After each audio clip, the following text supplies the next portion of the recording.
Good morning, everyone. For those who don't know me, my name's Laura Reed, and I am just here to chair the service because we have some wonderful, wonderful workers today that I'm so excited to hear from. So, I would like to start by sharing a bit of biblical scripture about guidance. From James 1, 5 through 6. If any of you lacks wisdom, let him ask God, who gives generously to all without reproach, and it will be given him. But let him ask in faith with no doubting, for the one who doubts is like a wave of the sea that is driven and tossed by the wind. And from John 14:26. But the Helper, the Holy Spirit, whom the Father will send in my name, he will teach you all things, and bring to your remembrance all that I have said to you. And from James 1, 5 through 8, if any of you lacks wisdom, let him ask of God, who gives generously to all without reproach, and it will be given him. But let him ask in faith with no doubting. For the one who, okay, so that's the same as the first one. For that person must not suppose he will receive anything from the Lord. He is a double-minded man, unstable in all his ways. Let us pray. Father, Mother God, we are grateful to be living in a place and time with so much potential. We are grateful for your constant and loving presence in our lives. We ask now that our guides, angels, and loved ones in spirit gather close with us as we celebrate that by repeating the prayer our brother Jesus taught us. Our Father, which art in heaven, hallowed be thy name. Thy kingdom come, thy will be done, on earth as it is in heaven. Give us this day our daily bread, and forgive us our trespasses, as we forgive those who trespass against us. And lead us not in temptation, but deliver us from evil. For thine is the kingdom, and the power, and the glory forever. Amen. So, we have the absolutely lovely and talented guest speaker again this morning. I am always so excited when she's here. She's an associate minister from, what's the name of the church in Lilydale? Fellowships of the Spirit. Fellowships of the Spirit in Lilydale. Woo-hoo. So we are just excited to have her. Yes, woo woo woo. So with that, we will welcome Maria. Thank you. It's always so much fun for me to come here and be able to stand up here and do what I do. Yesterday was my birthday. Woohoo! Happy birthday! Thank you. I turned beautiful and glorious 54.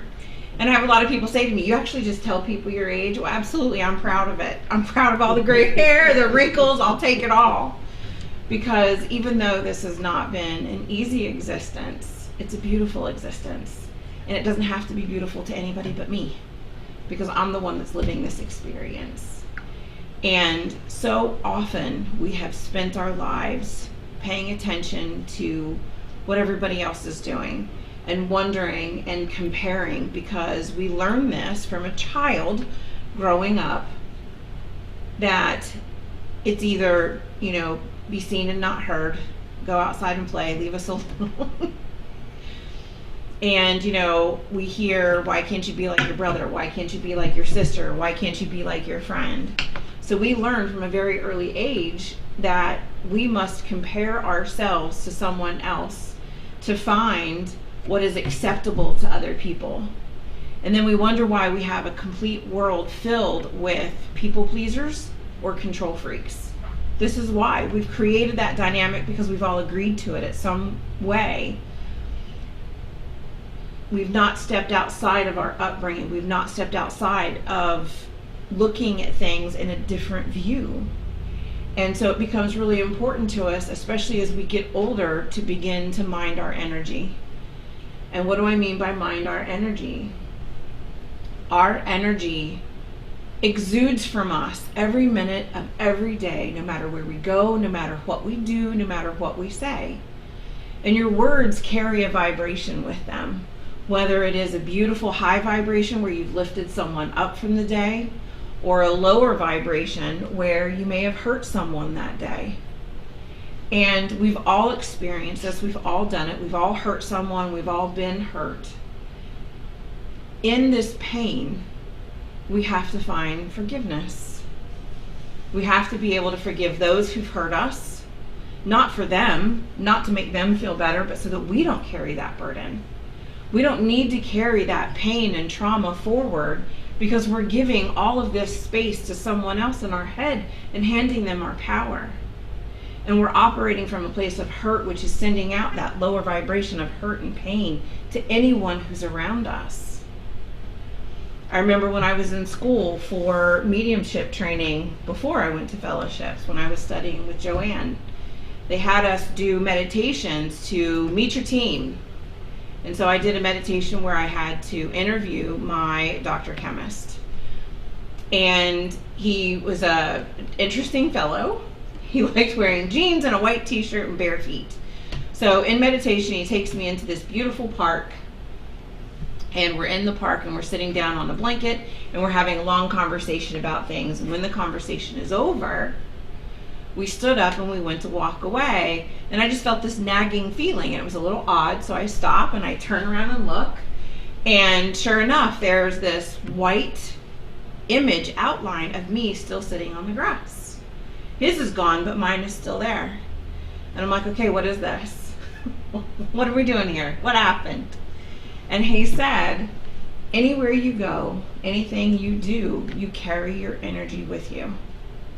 When you walk into a room, when you walk into a building, you are taking your energy with you. When you don't set the intention that I want my energy to stay with me, a piece of it will stay behind.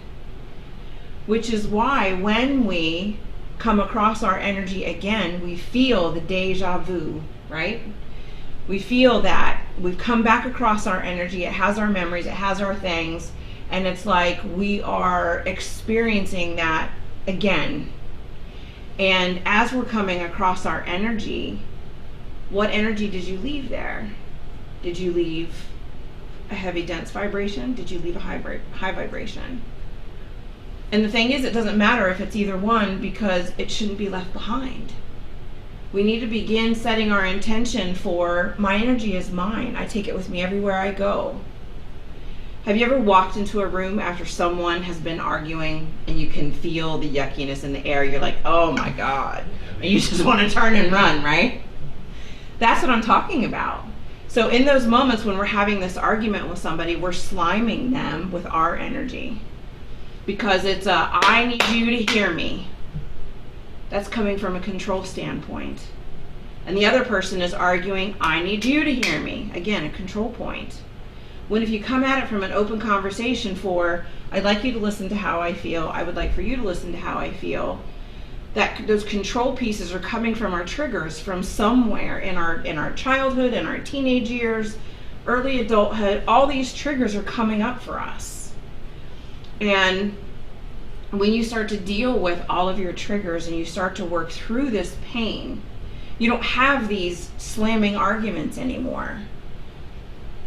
And it's because you find a way to work through a relationship, even if it's somebody that you've known for forever, even if it's someone that you just met.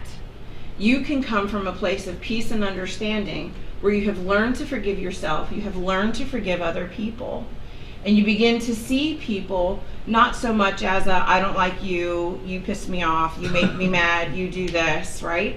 It comes from a place of, oh, I see what you're triggering in me, and I'm so sorry that you've been through that. It gives you compassion for someone else to understand, even though they may be upset and angry and acting from their trigger, they don't mean to hurt you. They're just doing what they know. They're doing what is comfortable to them. And so many of us walk through life with this trauma blanket wrapped around us, and we view life through our trauma glasses, where everything we see, we're coming from a place of hurt. And we don't have to carry that hurt anymore. That is a choice that we make. It's really time for us as humanity to start stepping inward and minding our energy and looking at what energy am I putting out into the world? Am I putting out something that I want to be remembered by? And I can tell you 20 years ago, that was not the case for me. There was nothing that I would have wanted to be remembered by. Although if you asked me at the time, I'd have been okay with it.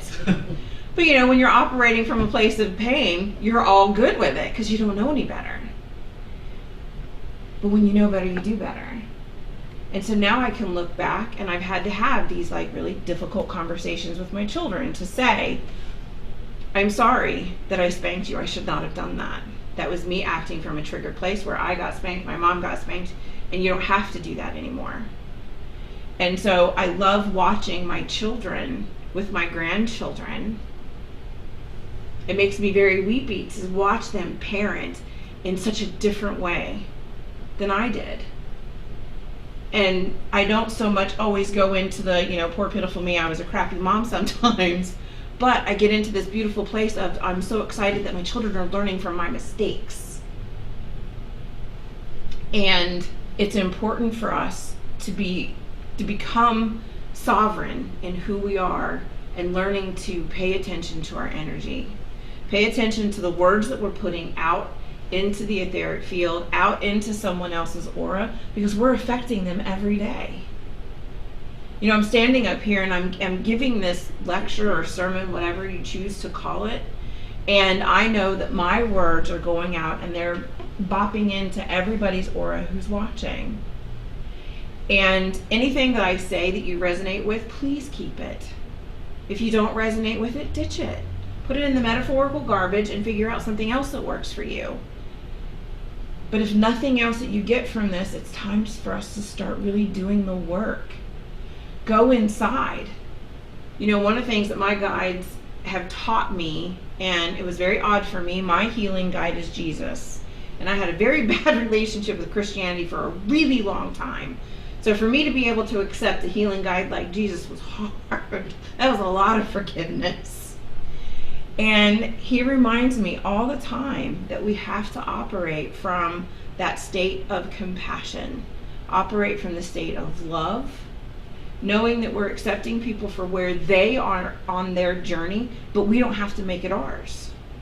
So if you come at me and you're mad at me and you're screaming at me, I don't have to get defensive to that because I may know a different side of the story. But what I can do is have compassion for you in the moment that you're angry and ask you, where is this coming from? Maybe I did do something that really irked you.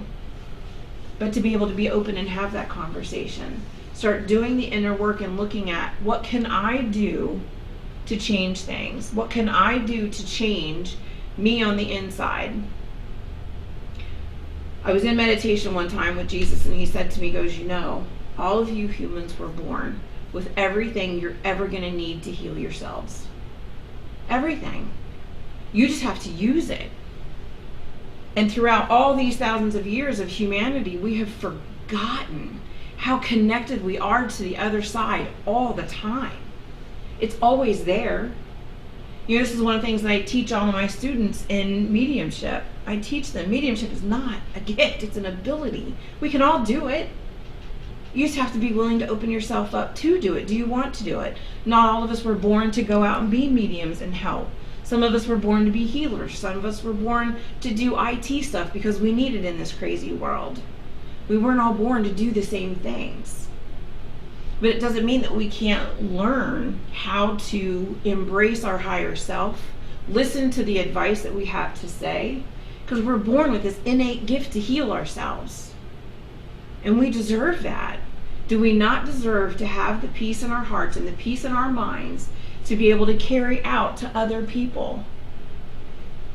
One of the hardest lessons that I've had to learn on this journey, and it was really difficult for me, and you can even see like I'm trying to like put my head down and now I want to go hide. So I still struggle with this, but I know that I'm meant to stand in front of people and I know that I am meant to talk. And it's difficult for me to say, I know I'm meant to be a leader. That is really hard for me to say. Really hard for me to say because I come from such a place of lack of self-worth, a lack of self-confidence. And it may not look like that right now, but that's really where it comes from. And so I know that that's my position, to be able to stand here and say, here are my fallibilities. These are the things that I've done. But when I do this and I say, here's the work that I've done, here's what I've had to do, I then give permission for someone else to step outside of their comfort zone and begin to do the same thing. Many, many years ago, I had someone tell me, and this was a promise that I made to my spirit guides, because someone said to me, you know, your story is unique, but it's not as unique as you think it is. There are other people who are experiencing the same thing that you did, but they're quiet and don't know how to speak about it. So because I did the inner work, I sat down and I said, okay, here's the deal. And I said, Spirit, this is what I'm going to promise you. As long as I tell my story and it helps one person, I will continue to do what you asked me to do. And every time I get to a point where I say, that's it, I'm done, I want to be a muggle, I can't do this anymore. Because it's a lot some days. Every time that happens, Spirit, so much smarter than me, there's a reason why we call it infinite spirit, infinite intelligence.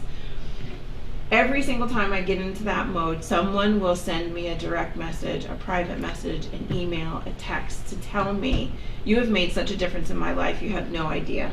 And I appreciate you. And I am humbled every single time. And it reminds me that I do have something to say. It is important for me to put myself out there because I'm giving other people permission to heal from the inside, to heal from the damaging things that we've been through. I had a very difficult time growing up in my family. I was the youngest, and I was, 5 and 7 years younger than my brothers. I was the only girl. I had a different dad, and I just didn't belong. I did not belong in that family. I know now through my soul contract exactly why I was there, but that's how I felt. But they are my family. Those are my brothers. That is my mom. That is my dad. That is where I was meant to be. Because everything that I went through put me standing right here, right now. And I wouldn't change any of it. I don't know that I'd do it all over again. I don't want that in my Akashic records, thank you very much. One time was enough. But I learned so much from it. And being able to look at some of the physical abuse and the mental abuse and the things that I experienced growing up as a child, being able to forgive all of those people empowered me. And it enabled me to look at them and say, oh, you did this to me because you were operating from a place of pain as well. And so how can I be mad at someone who was also damaged, even though they hurt me? I have the power to forgive them. And because I had the power to forgive them, and I told them, I know that you're mad at me and I know that we don't get along very well, but I want you to know that I forgive you and I love you anyway. It's important to me that we have this relationship, that at least I let you know from my side there's forgiveness. I've let go of everything. And because of that, it's opened up beautiful relationships in my life now with family members that I didn't think I was going to have. And in return, they apologized to me. And apologies I never would have thought were going to come. And so I am super excited to say, for the first time in over 20 years, I get to have birthday cake with my mom today. My mom, who is still alive, and I get to see her. This is the power of forgiveness. This is what the gift that you give yourself, because this is a gift to me. Something as simple as being able to sit down and have cake with my mom is something I will never get with my dad again. But because I was able to forgive her and get into a beautiful place of minding my energy and how I sent it forth into the world, I am able to sit down and hug my mom and tell her that I love her and listen to her when she says I love you, and I know that she means it. I came from such a place of pain in our relationship that when she said I love you, I didn't understand it. I didn't believe it. Surely you don't love me because you don't treat someone you love that way. But she came from a place of pain as well. My grandmother was not kind to her. And so now we have this amazing relationship, and I am so grateful for that. Because now my children get to see that you can have this difficult relationship and still repair it. When you come from a place of minding your energy and saying, I'm not going to hold on to this anger anymore. Because who does it serve? doesn't serve anybody. You hold on to it, it becomes this big, thick, steel, etheric cord. And then eventually that etheric cord is attached to the back. There's this big rubber band, holds you around your waist, and you can't move forward. And all of us deserve to move forward. That is why every time I stand up here, I smile, because this is a sign that I have moved forward. And we all deserve that. We all deserve that opportunity to be able to let go of those big, thick steel bands. Let them go. You deserve better. You're worth it. You deserve to be able to wake up in the morning and go, you know what? I'm above ground and today is beautiful. I don't care if there's snow on the ground and it's not sunny again in Ohio. This is not Seattle spirit. I don't know what you're doing, but this is not funny. But you can say, I'm alive and it's good. You get a choice. So it becomes really important to go in and start doing that work, especially with the spring equinox coming. The spring equinox is here. I mean, we've seen things already start to bloom when they were not supposed to be blooming in February. But that's the thing, right? You're ready. You are ready to bloom. Are you willing to go inside? Are you willing to let your light shine from a place of compassion and love and true forgiveness? Thank you. Meditation, yes? All right, you want to grab the lights? Thank you, thank you, thank you. All right. So if you just sit in a way that is comfortable for you.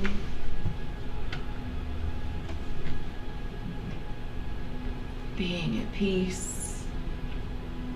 Allowing the sound of the music and its beautiful vibration to wash over you. Feel as the music comes in over the top of your crown chakra. Allowing that vibration to just remove and dislodge anything which doesn't belong. Clearing out those blockages, clearing out any thoughts which don't belong.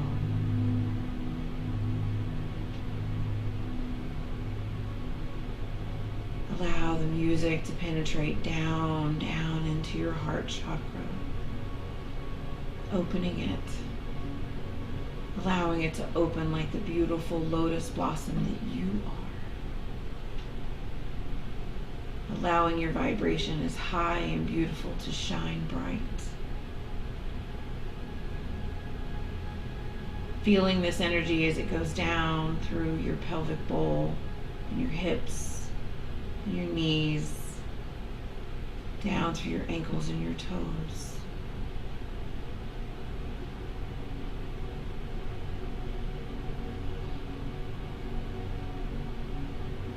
Feel the energy of spirit as your guides and angels step in close to you.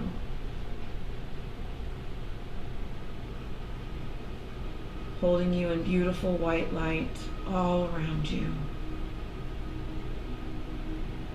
With every breath in that you take, you are breathing in the vibration of spirit.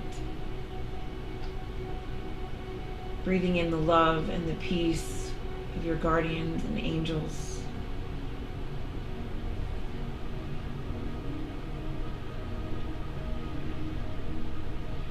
Feeling their hug and their support as it surrounds you.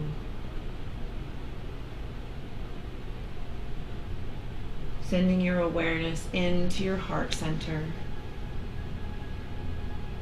And look at that beautiful white light that's inside. With each breath in that you take, the light becomes bigger and bigger.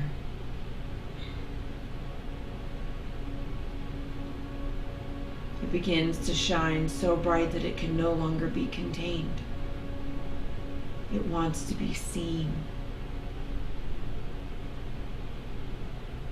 It deserves to be seen.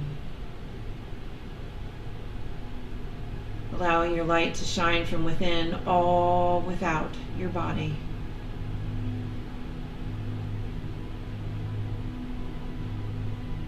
We know as within, so without. And as your light shines and exudes from you, it combines with the beautiful, loving energy of Spirit, blending, allowing your body to disappear, and you're just one.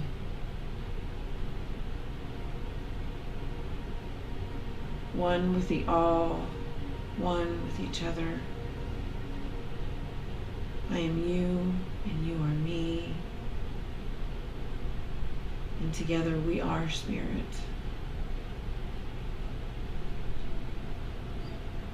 We are compassion. We are love. We are forgiveness. We are forgiven.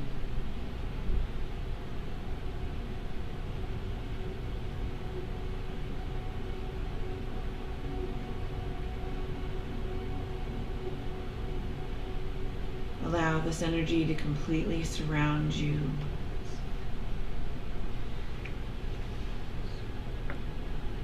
Going down into the very marrow of your bones.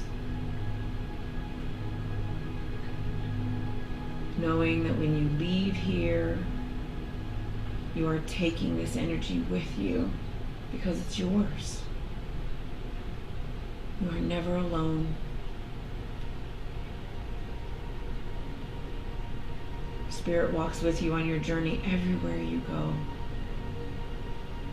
All you have to do is ask.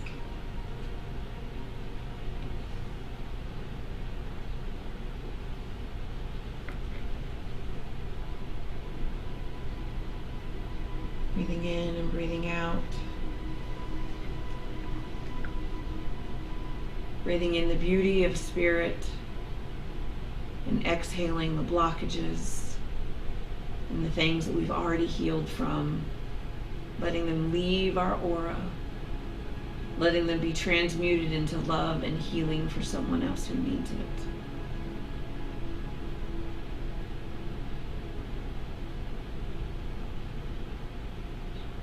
We give thanks to our angels and guides for being with us.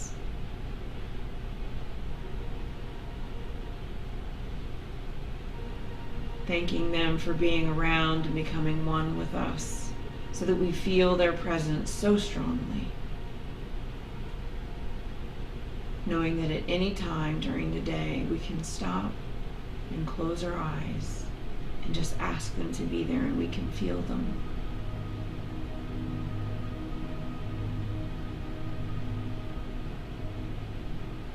Thanking them for being with us and sharing this beautiful energy with us. Begin bringing your awareness to your toes and coming back into your body slowly and comfortably. Bringing your awareness and your energy to your ankles and your calves. Bringing your awareness and your energy back into your body with your knees and your hips. Beginning to come fully back, still with the knowledge that your angels and guides are there. Feeling into your chest and your shoulders. Shrugging your shoulders and rolling your head. And coming fully back into the room. Back into awareness, and opening your eyes when you're ready.